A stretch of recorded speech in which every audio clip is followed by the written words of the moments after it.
क्या आपने कभी सोचा था कि जनता की प्यास बुझाने के लिए आया पैसा भ्रष्टाचार की भेंट चढ़ जाएगा? 7 मई की सुबह डॉक्टर महेश जोशी कभी नहीं भूल पाएगी। सुबह के ठीक 5 बजे जब पूरा जयपुर सो रहा था, भ्रष्टाचार निरोधक ब्यूरो की टीम ने डॉक्टर जोशी के घर पर दस्तक दी।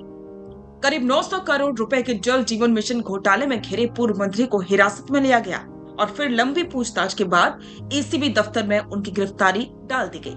ये राजस्थान की राजनीति का वो काला अध्याय है जहां नल से पानी तो नहीं आया, लेकिन भ्रष्टाचार की गंगा खूब बही। डॉक्टर महेश जोशी के लिए जेल जाना कोई नई बात नहीं। पिछले साल अप्रैल 2025 में ईडी ने उन्हें इसी घोटाले में दबोचा था।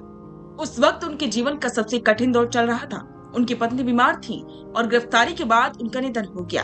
पत्नी के अंतिम संस्कार के लिए उन्हें महज 4 दिन की अंतरिम जमानत मिली थी। करीब 7 महीने की जेल की हवा खाने के बाद दिसंबर 2025 में सुप्रीम कोर्ट से उन्हें राहत मिली, लेकिन किस्मत को कुछ और ही मंजूर था। महज 4 महीने की आजादी के बाद अब एसीबी ने उन पर हाथ डाला है। अब डॉक्टर जोशी का अगला ठिकाना फिर से जयपुर सेंट्रल जेल की वही पुरानी कोठरी होने वाली है। जल जीवन मिशन घोटाला राजस्थान के इतिहास के सबसे बड़े भ्रष्टाचारों में से एक है। आरोप है कि डॉक्टर महेश जोशी के कार्यकाल में करोड़ों रुपए के टेंडर उन कंपनियों को दिए गए जो सत्ता के करीब थी। ऐसी फर्जी कंपनियों को भी काम अलॉट किया गया जिनका वजूद कागजों पर ही था। काम शुरू होने से पहले ही फर्जी कंपनियों को करोड़ों रुपए का एडवांस भुगतान भी कर दिया गया।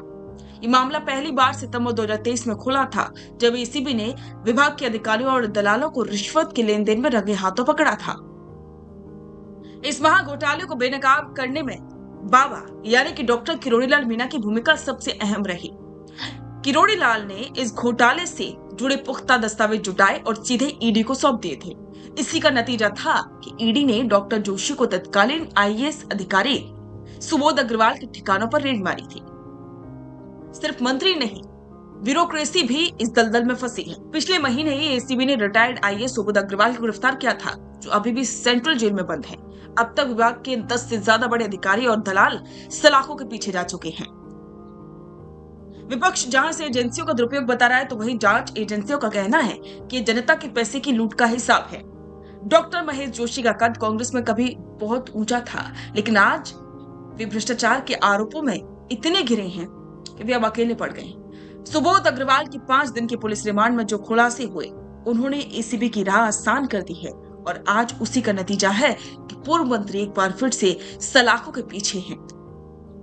900 करोड़ का यह घोटाला राजस्थान के उन लाखों ग्रामीण परिवारों के साथ धोखा है जिन्हें उम्मीद थी कि उनके घर तक साफ पानी पहुंचेगा। डॉक्टर जोशी की गिरफ्तारी ये संदेश देती है कि कानून के हाथ बहुत लंबे होते हैं। अब देखना ही होगा कि कोर्ट में एसीबी डॉक्टर जोशी के खिलाफ कितने और सबूत पेश करती है और इस भ्रष्टाचार के खेल में और कितने बड़े चेहरों के बेनकाब होने की बारी है। तो दोस्तों, क्या आपको लगता है कि डॉक्टर महेश जोशी की गिरफ्तारी सिर्फ शुरुआत है? क्या जल जीवन मिशन में लूट मचाने वाले हर अधिकारी और नेता को जेल भेजा जाना चाहिए? अपनी राय कमेंट में जरूर लिखें और बने रहें द फैक्ट इंडिया के साथ। रुकिए और जरा ध्यान से सुनिए। क्या आप हमारी इन खबरों से अपने व्यापार को भी बढ़ाना चाहते हैं? तो आप भी खबरों के दौरान इस तरह के एलिमेंट्स पर अपना विज्ञापन दे सकते हैं, या फिर ऐसे खबर के 1 मिनट बाद अपना पूरा विज्ञापन डलवाएं, जो कि 8 लाख से ज्यादा सब्सक्राइबर्स और फॉलोअर्स वाले द फैक्ट इंडिया चैनल्स और पेजेस से राजस्थान के कोने कोने में पहुंचेगा और इससे आपका व्यापार, ब्रांड सब कुछ बढ़ेगा।